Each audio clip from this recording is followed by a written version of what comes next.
Beneath the bustling streets and screeching metal of the subway, a haunting melody hides a deadly secret.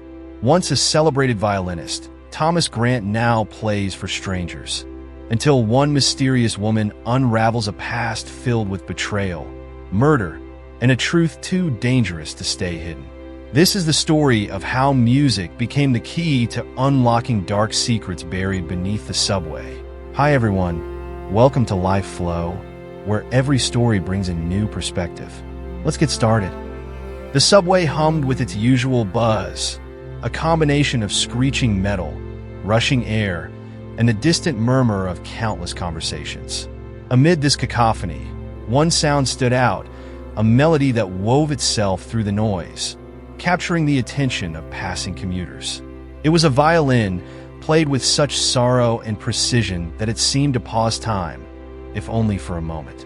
Each morning, without fail, a tall, thin man with a silver beard and a slightly hunched posture arrived at the same spot in the metro station. His violin case, old and worn, lay open at his feet, holding a few crumpled bills and scattered coins. The man's clothes were simple, slightly worn but clean, giving little indication of the immense wealth he secretly possessed. His name was Thomas Grant, though no one knew him by that name in the metro. The truth was, Thomas was not just a street musician. Decades earlier, he had been a renowned concert violinist, filling grand theaters with his presence and earning the applause of thousands. But tragedy struck with the death of his wife, Ava, in a car accident that still haunted his every waking moment. Grief had driven him into isolation, and he abandoned the world of fame and wealth to seek solace in the one place where he felt truly invisible, the underground metro. Yet Thomas's choice to play in the metro was more than a retreat from the spotlight. It was an escape, a hiding place where he could lose himself in music and leave behind a life of empty wealth. Most days, people barely glanced in his direction as they rushed to their destinations, but he didn't mind. It was enough that he could play, until one morning, everything changed. In the blur of commuters, Thomas noticed a young woman standing still, her eyes fixed on him with an intensity that was both unnerving and familiar. She couldn't have been more than 25, with dark hair tied back and a worn leather jacket that spoke of a life lived on the margins. She listened with a focus he had not seen in years, her eyes reflecting a longing he couldn't quite place. When Thomas finished playing, the young woman remained. She stepped forward hesitantly and dropped a note into his case, a letter instead of money. Before he could ask who she was or what she wanted, she had disappeared into the crowd, swallowed by the surge of bodies heading for the trains. Thomas's heart raced. He bent down, picked up the note, and unfolded it. The handwriting was hurried, almost desperate. "I know who you are. We need to talk. Meet me here tomorrow, same time." There was no signature. His hands trembled as he stuffed the letter into his coat pocket. Had someone finally recognized him after all these years? Or was this some cruel prank by someone who knew his secret? He couldn't decide whether to ignore the note or meet this stranger who had pierced the veil of his hidden life. Thomas spent the rest of the day in a haze, his mind racing with questions. He barely played his violin, losing the usual rhythm of his music as doubts clouded his thoughts. Was it a mistake to come here? Had his past caught up with him? The metro, which had once felt like a sanctuary, now seemed like a trap. By the time he returned to his spacious penthouse, a stark contrast to the anonymity of the subway, Thomas felt the old emptiness closing in around him. The space was cold and lifeless, filled with remnants of a life he no longer lived. Paintings, antiques, and luxurious furniture that meant nothing to him anymore. The only item that held his interest was a faded photograph of Ava, framed on his bedside table. Her gentle smile was the only thing that brought him peace, and he spent many nights speaking to her as if she were still there. The next morning, Thomas returned to the metro with a sense of foreboding. He set up his violin case and waited, feeling the weight of the letter in his coat pocket. The usual crowd streamed by, but he barely registered them. His eyes darted around, searching for any sign of the mysterious young woman. After what felt like hours, she appeared, emerging from the shadows at the far end of the platform. She approached cautiously, her eyes locked onto his. Without a word, she sat on the bench next to him, close enough to hear the music, but far enough to maintain a safe distance. When he finished the piece, she spoke, her voice low and nervous. "I knew you'd come," she said, her eyes flicking from the violin to Thomas's face. "You don't belong here, you know." Thomas's breath caught. "What do you mean?" "I mean, I know who you are," she replied, pulling a folded piece of paper from her jacket. "Or at least who you used to be. Thomas Grant, the violinist." Thomas's face went pale. He hadn't heard that name spoken aloud in years. He stared at the young woman, torn between denying it and confronting the reality of his past. His silence was all the confirmation she needed.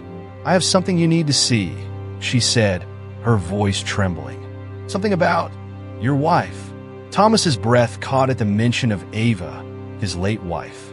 He instinctively recoiled, feeling as though the young woman had reached into his chest and gripped his heart. The subway's familiar hum seemed to dim, leaving only a hollow silence that hung between them. His fingers twitched, gripping the neck of his violin tightly. "What do you know about my wife?" he demanded, his voice sharper than he intended. He felt a surge of anger. Who was this stranger, and what right did she have to speak about Ava? The young woman looked around nervously, sensing his tension. "Please, not here," she said softly, leaning in closer. "Meet me tonight, outside the old theater on 8th Street, the one that's been closed for years. I'll explain everything then." She slipped a crumpled envelope into his coat pocket and vanished before he could utter another word. Thomas sat frozen, his hands trembling slightly. A swirl of emotions coursed through him: anger, confusion, and a deep sense of vulnerability. He wanted to dismiss the young woman's claims as the ramblings of someone desperate for attention, but the mention of Ava had cut too deep. There was no way a stranger could have known about the love he'd lost, not unless there was some truth behind her words. For the rest of the day, Thomas was unable to concentrate. The haunting melody he usually played echoed dully, lacking its usual life and sorrow. He barely noticed the dwindling trickle of coins dropped into his violin case. Instead, he replayed the encounter over and over in his mind, focusing on every word the woman had said and every nervous flicker in her eyes. Why would she bring up Ava? What did she have to gain from reopening old wounds? By the time he packed up his violin and left the subway, the questions had only multiplied. He was tempted to throw the envelope away, pretend the encounter had never happened, and retreat to the comfort of his secluded penthouse. But as he walked back, the weight of the envelope in his coat pocket became unbearable. He ducked into a quiet corner of the station and carefully pulled it out. Inside was a faded photograph, one that made his heart stop. It was Ava, unmistakably younger, standing beside a stranger, an unfamiliar man with a dark coat and piercing eyes. She was smiling, the kind of smile that had made Thomas fall in love with her. But he had never seen this picture before.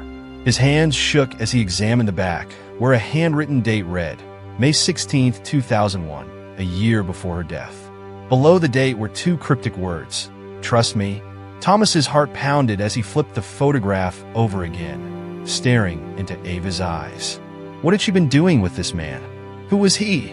And why had Ava kept this from him? For the first time in years, Thomas felt the raw sting of betrayal, a feeling he thought he had left behind in the wake of his grief. Determined to uncover the truth, Thomas hurried back to his penthouse, the photo clenched in his fist. His mind was racing, memories of his life with Ava blending with the strange, uneasy feeling that had gripped him since the encounter in the subway. He dug through old boxes and drawers, searching for any hint of Ava's secret past, anything that could explain the picture. But there was nothing. Everything he found pointed to the life he had known. The concerts, their travels, the quiet dinners in their garden. There were no hidden clues, no letters, no indication that Ava had been anything other than the loving, devoted wife he had cherished. As he tossed aside an old stack of concert programs, he suddenly felt foolish. Maybe the woman in the subway was just lying, trying to manipulate him for some reason he couldn't yet understand. Still, the picture gnawed at him, an unanswered question that refused to be silenced. By the time the evening rolled around, Thomas was pacing the living room, his thoughts a storm of uncertainty. He couldn't let it go, whether it was curiosity or the desperate need to cling to any remaining connection to Ava. He had to find out more.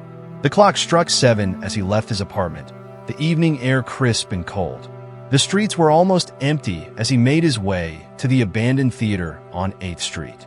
It was a relic from a bygone era, its facade worn and windows cracked, casting long shadows in the dim light of the street lamps. Thomas hesitated at the entrance, his eyes scanning the deserted street. A part of him expected the young woman to never show up, to vanish like a phantom, leaving him with more questions than answers. But then he saw her, standing in the shadows by the theater doors, her figure barely illuminated by the pale glow of a nearby streetlight.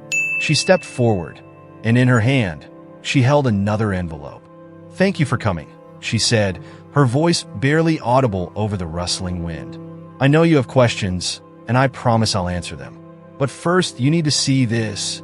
Thomas took the envelope from her hand, his eyes never leaving hers. "Why are you doing this?" he asked, his voice hoarse with emotion. "What do you want from me?" The young woman hesitated, her gaze dropping to the ground. "I don't want anything from you," she said quietly. "I'm trying to help you. I don't think Ava was who you thought she was." Thomas felt a surge of anger. "What are you talking about?" he snapped, stepping closer. "She was my wife. I knew her better than anyone." The young woman flinched but didn't back away. "Maybe you did," she said softly, her eyes meeting his with a strange sadness. "But there's a lot you don't know, and I think it's time you learned the truth." Thomas's hands trembled as he opened the envelope. Inside was a handwritten note, scrawled in the same hurried script as the letter he'd found in the subway. "There's a place she used to go, a place she kept hidden. Go to the old library on 12th Street tomorrow at noon. Look for the red book." He looked up, his eyes searching hers for any hint of deception. But the young woman's face remained impassive, almost pleading. "Why are you telling me this?" he asked again, his voice almost desperate. "Because you deserve to know," she replied. "And because someone needs to tell you the truth." Before Thomas could ask another question, she turned and disappeared into the night, leaving him alone in the dark with only the crumpled note and the questions that haunted him. Thomas barely slept that night. His mind was consumed by the revelations the young woman had hinted at, and his dreams were a chaotic mess of memories, fragmented and distorted by the possibility that Ava had hidden something from him. The image of the photograph was burned into his mind, the stranger's face haunting him as if mocking his ignorance. By the time the first rays of dawn filtered through his window, Thomas was already awake, sitting by the edge of his bed with the red book's instructions crumpled in his hand. He spent the morning in a daze, going through the motions without truly engaging in any of them. His fingers moved clumsily as he prepared his coffee, and he burned his toast, barely noticing the bitter charred smell that filled the kitchen. When the clock finally approached noon, Thomas grabbed his coat and left his apartment. The instructions on the note felt almost like a compulsion, pulling him towards the library on 12th Street. It was an old building, one he had passed by countless times but never entered. The exterior was weathered, with ivy creeping up the walls, giving it an eerie, almost forgotten look. It seemed fitting for a place that held secrets. Thomas hesitated on the threshold, his heart pounding in his chest. Was he really about to do this? Was he really about to dig into a past that might shatter the memories he had held so dear? But the thought of turning back now seemed impossible. He had come too far, and his need for answers outweighed the fear gnawing at his insides. With a deep breath, he pushed open the heavy wooden door and stepped inside. The smell of old paper and polished wood enveloped him, and a quiet stillness filled the air. He moved between the shelves, his footsteps barely making a sound on the worn floorboards, until he found the back section where the lighting was dimmer, the corner shadowed. He looked around, his eyes scanning the shelves until he found what he was looking for, a single red book, tucked away among faded leather covers. It was unremarkable at first glance, its spine worn and title barely legible. With trembling hands, he pulled it from the shelf and opened it, revealing a hollowed-out center with a small black notebook inside. His breath caught as he stared at the notebook, its cover smooth and unmarked, almost nondescript. His fingers hovered over it, feeling the weight of the decision before finally flipping it open. Inside, he found pages and pages of Ava's handwriting. Letters, journal entries, and cryptic notes all addressed to someone named O. Thomas's pulse quickened as he skimmed through the pages, his eyes catching phrases that sent his heart racing. "I'm sorry I couldn't tell you. I wish things were different. Please understand, it was never meant to happen this way. I needed to protect him." The words felt like a knife twisting in his chest, each sentence revealing a side of Ava he had never known, a side she had kept hidden from him.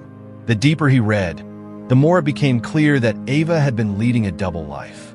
Her words were laced with regret, but there was also a sense of determination, a fierce loyalty to someone she had never named. "I did it for us," she had written in one entry.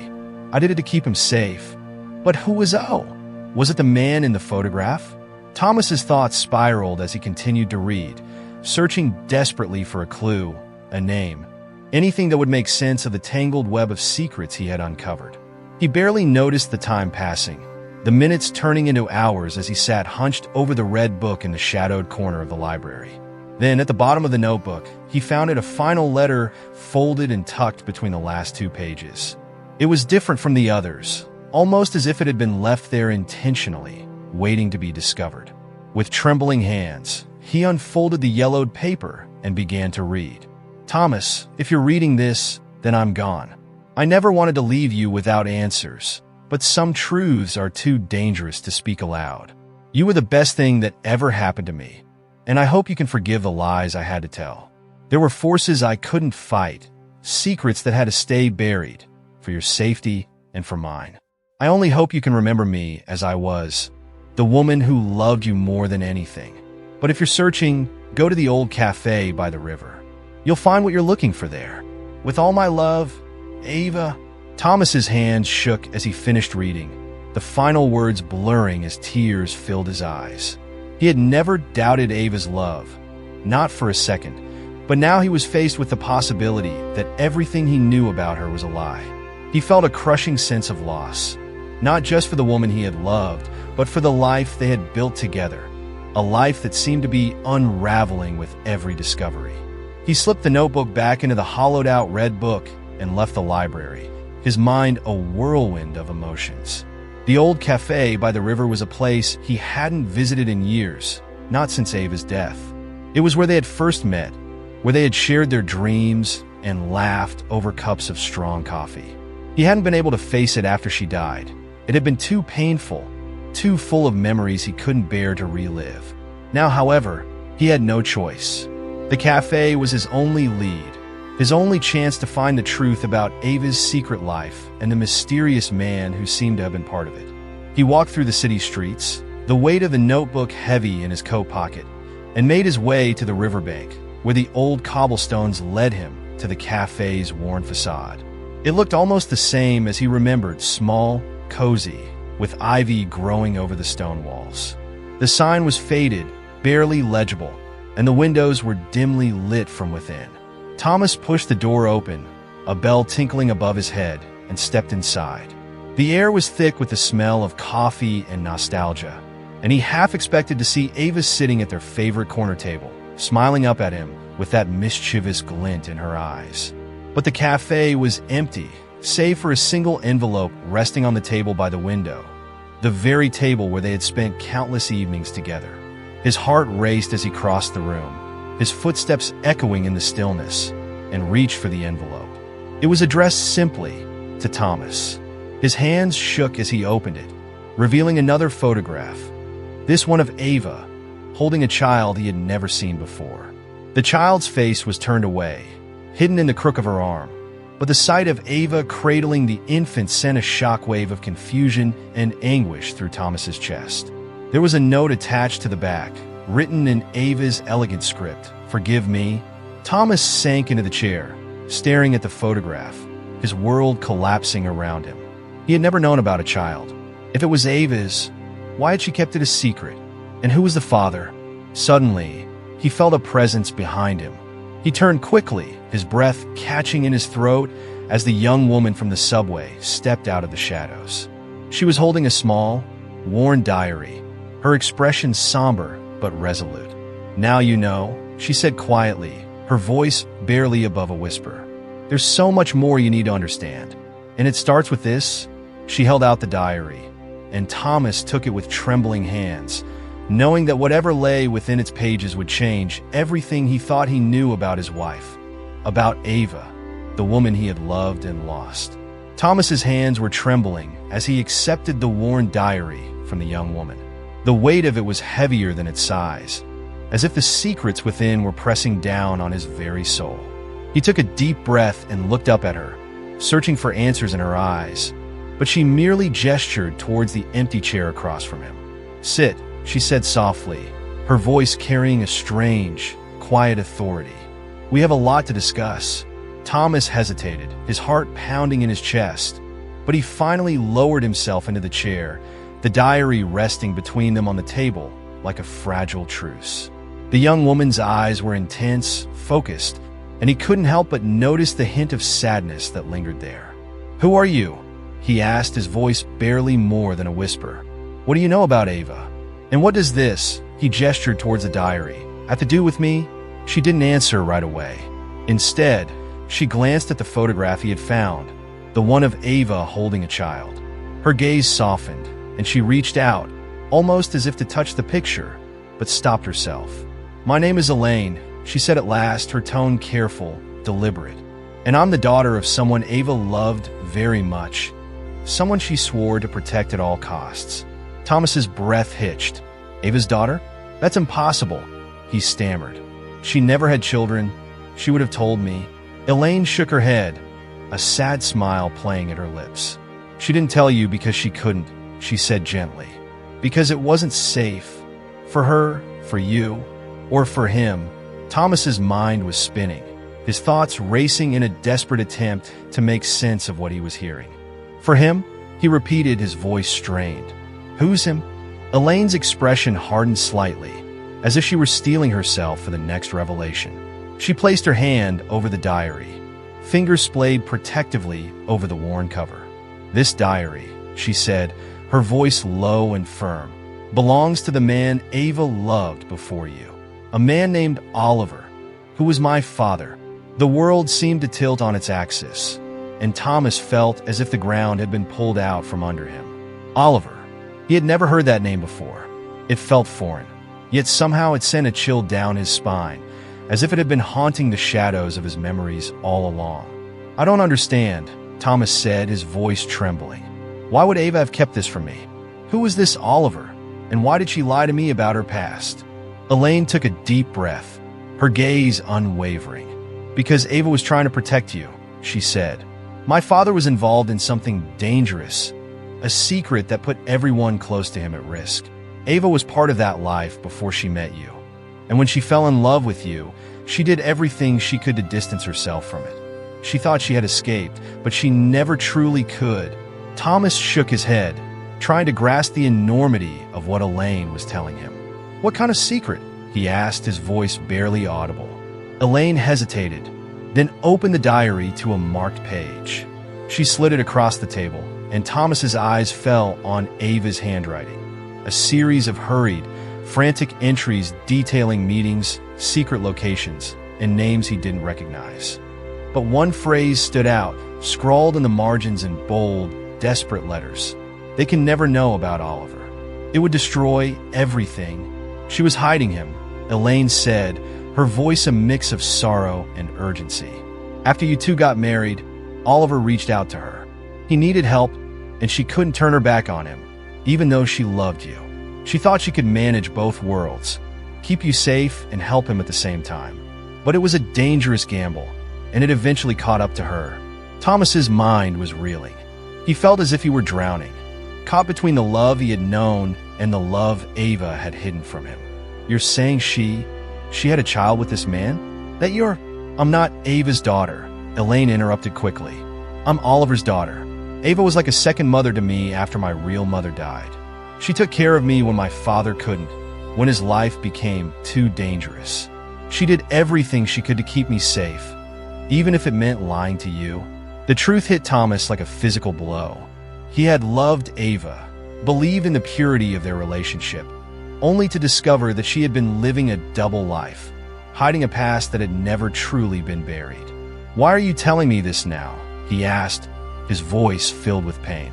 "Why after all these years?" "Because my father's enemies are still out there," Elaine said, her tone urgent. "And they're looking for something they believe Ava had. I think it has to do with you." "Me?" Thomas said, his eyes widening. "I don't know anything about this. Ava never told me." "I know," Elaine said softly. "And that's why you're in danger. Whatever secrets Ava hid, she hid them well enough that they've stayed buried all this time. But now, they've resurfaced, and they think you might know where to find what they're looking for." Elaine sat across from Thomas, her expression conflicted. She took a deep breath before speaking, her voice low and filled with uncertainty. "I knew some things about my father," she began, her eyes flicking to the table. "But not everything. For a long time, I didn't fully understand what he was involved in. It was only a few months ago that I started to piece things together. I discovered that years ago, my father had gotten mixed up in a network of espionage. He found evidence of a crime, a serious crime, linked to what is now the richest family in the city." Thomas's eyes widened, but he stayed silent, letting her continue. "At the time, my father chose to stay quiet. I don't know if it was out of fear or because he thought it was the safest option for us.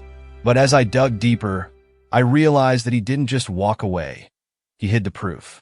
Somewhere he left behind something dangerous, something that could ruin powerful people." Elaine paused, her hands trembling slightly. "And I think they know. A few months ago, I noticed someone following me. At first, I thought I was imagining things, but it kept happening, different faces, but always watching." She glanced at Thomas, her gaze intense. "That's when I started to follow the clues. Memories, bits of things my father used to say, they all pointed me to you. But I didn't know you, Thomas. I didn't know if I could trust you or how far you'd go to help me. And now, I feel like the danger is closing in. I need your help, but I don't even know if you're willing to put yourself at risk for this." Thomas's thoughts were a tangled mess. None of this made sense. Ava had always seemed so open, so genuine, yet now it was clear that she had been living a life of deception, with secrets layered under every moment they had shared. "What do they want?" he asked, feeling a cold dread settle over him. Elaine's eyes darkened, and she reached in her coat, pulling out a small silver locket. "This belonged to my father," she said, sliding it across the table. "It's the only clue I have, the only thing Ava left behind that ties back to him. I think it might hold the key to understanding what's really going on." Thomas picked up the locket, feeling the cool metal against his skin. It was simple, almost nondescript, except for a small, intricate design etched into the back, a pattern he vaguely recognized, though he couldn't place where he had seen it before. He flipped it open, revealing a faded photograph inside. His breath caught. The image was of Ava, younger, smiling, with a look of carefree joy that he hadn't seen in the years they were together. And beside her, with his arm wrapped protectively around her shoulders, was a man who could only be Oliver. Thomas's hands began to shake. It was all too much, too overwhelming. He looked up at Elaine, his eyes filled with anguish. "What am I supposed to do?" he asked, his voice cracking. "How do I make sense of this?" Elaine's gaze was steady, compassionate. "You don't have to do it alone," she said softly. "I know you loved Ava. I did too in my own way. Whatever secret she kept, whatever mistake she made, she did it out of love. We can find the answers together if you're willing." Thomas hesitated, his heart torn between the past he thought he knew and the truth that was slowly unraveling before him. Finally, he nodded, his voice heavy with a mixture of sorrow and determination. "All right," he said, his eyes locking onto hers. "We'll do this together. I need to know who Ava really was and what she was hiding." The weight of the locket in Thomas's hand seemed heavier now, as if it carried the burden of everything he had once believed about Ava. His heart felt both lighter, with the relief of knowing he wasn't alone in uncovering the truth, and heavier, with the pain of realizing that his love had been built on a foundation of secrets. Elaine watched him closely, as though understanding the internal struggle he was going through. "There's something else," she said, breaking the silence, her voice steady but laced with an urgency that sent a chill down Thomas's spine. I think they're watching you. Thomas's stomach tightened. What do you mean? Elaine leaned in, her voice low. My father's enemies. I think they've been looking for this locket for years. I've been keeping track of them, staying one step ahead. I believe they know you were close to Ava, and they think you might know where something valuable is hidden. Whatever Ava was protecting, it's tied to this. Thomas swallowed hard, the edges of the room seeming to close in around him. But I don't know anything, he said, shaking his head. She never told me about Oliver, about you, any of this. I believe you, Elaine said quickly. But that doesn't mean they won't come after you anyway. They're desperate. They'll think you're lying or that Ava left you some clue without you even knowing it. What could they possibly want from me? Thomas's voice was tight with panic now. Elaine's eyes darkened, and she glanced at the locket again. I think your music holds the key. Thomas blinked, confused. My music? What are you talking about? She pointed to the locket. I've studied this for months, trying to figure out its significance. Ava gave it to me before she disappeared, telling me it was the last connection to my father. The design on the back, the pattern, it's a musical cipher. Thomas stared at the locket, his heart pounding in his chest. A musical cipher? He repeated, incredulous. Elaine nodded. I didn't understand it at first either. But look, she reached in her bag and pulled out a folded sheet of paper, which she spread out on the table. It was covered in symbols and notations, along with a series of musical notes that seemed to form a fragmented melody.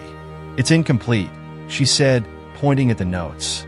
I couldn't figure it out on my own, but I think it's connected to something only you can unlock. Your compositions. Thomas felt his world tilt.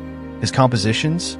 Ava had always been his greatest supporter, encouraging him to pour his soul into his music. Could she have hidden a secret within his songs without him even knowing? He leaned over the paper, trying to make sense of the notes and symbols. His mind raced, flashing back to the pieces he had written over the years, each one inspired by his love for Ava and their shared memories. Could there have been a hidden message all along? Do you recognize it? Elaine asked, her voice low. Thomas stared at the notes. They felt familiar, like something he had heard before, but couldn't quite place. Then, like a distant echo in his mind, he remembered there was a melody, one he had composed for Ava years ago. It was a simple, haunting tune that he had played in the quiet moments they shared together, late at night when the city's noise faded away. It was a melody that had never made it into any of his public performances, something private and intimate between them. I think. Thomas's voice trailed off as realization began to dawn. I think I know what this is. Elaine's eyes widened. What do you mean? There was a melody I used to play for Ava, Thomas explained, his voice filled with disbelief. I never wrote it down. It was just something I played for her late at night when we were alone. I thought it was just something between us. Elaine's expression hardened with determination. That's it, she said. That's the key. Thomas felt a cold shiver run down his spine. But why? Why would she hide something like that in my music? Because it was the one place no one would think to look, Elaine said quietly. Music is personal, intimate. She knew it was the one place her enemies wouldn't expect to find a message. She trusted you with it, even if you didn't realize it. Thomas's head was spinning. The melody, his private, intimate composition for Ava, was the key to unlocking a secret that could potentially put him in danger. His heart ached as he thought of her. How much she must have struggled to keep this hidden, to protect him from a world of danger he never knew existed. What now? Thomas asked, his voice barely above a whisper. We need to go back to where it all started, Elaine said. The metro station. That's where you used to play the melody, isn't it? Thomas nodded slowly, the weight of the moment settling over him. Yes, he said. That's where I played it for the first time. That's where we always returned, no matter how far we traveled. Elaine stood, her eyes filled with purpose. Then that's where we'll go, she said. But we have to be careful. They could be watching. Thomas felt a surge of fear, but also a strange sense of resolve. He had spent too long trapped in the past, mourning a love he thought he had lost. Now, he had the chance to finally understand the truth, to uncover the secrets Ava had kept hidden and protect the legacy she had entrusted to him. As they made their way out of the cafe and into the darkening streets of the city, Thomas felt a sense of urgency pulse through him. The metro station loomed ahead, a place that had once been filled with music and memories, but now felt like the epicenter of a dangerous mystery. They descended into the dimly lit tunnels, the familiar hum of the trains rumbling in the distance. Thomas's heart raced as they approached the platform where he had spent countless hours playing his violin, the melody echoing in his mind. He closed his eyes, letting the notes rise up within him, filling the empty station with a hauntingly beautiful sound. As the last note faded into the air, a soft click echoed through the station. Thomas opened his eyes in surprise. Elaine was standing by the wall, where an old, forgotten panel had slid open, revealing a hidden compartment. Inside was a small, weathered box. Thomas and Elaine stood frozen as they opened the small, weathered box hidden in the metro station's secret compartment. Inside was a single object, a key. Alongside it, a folded piece of paper bore Elaine's name, granting her permission to access a safety deposit box at a nearby bank. Elaine's hands trembled as she held the key. "This is it," she whispered. "Whatever my father was protecting is inside that box." But before they could take another step, two figures emerged from the shadows, armed and menacing. One of the men quickly snatched the box from Thomas's hands, pushing him aside. "Hand it over," the man growled, aiming his gun at them. Panic surged through Thomas, but before the attackers could make their escape, the sound of heavy footsteps echoed from behind. A nearby train had just arrived, and with it, a group of police officers. The armed men barely had time to react as the officers swiftly intervened, disarming and apprehending them in a matter of moments. Thomas, still in shock, barely comprehended what had just happened. His heart pounded, the danger so real and immediate that he struggled to make sense of it. Elaine, shaken but composed, clutched his arm as the police escorted them to the nearest station for questioning. At the police station, they recounted everything: Oliver's involvement in espionage, the hidden evidence, and the threats that had followed them for weeks. The officers took them seriously, offering immediate protection. They began a formal investigation into the mysterious family that had been chasing them. In the days that followed, the truth began to unravel. The contents of the safety deposit box were far more damning than they could have imagined. Inside were documents and tapes, evidence that revealed the dark secret Oliver had hidden for years.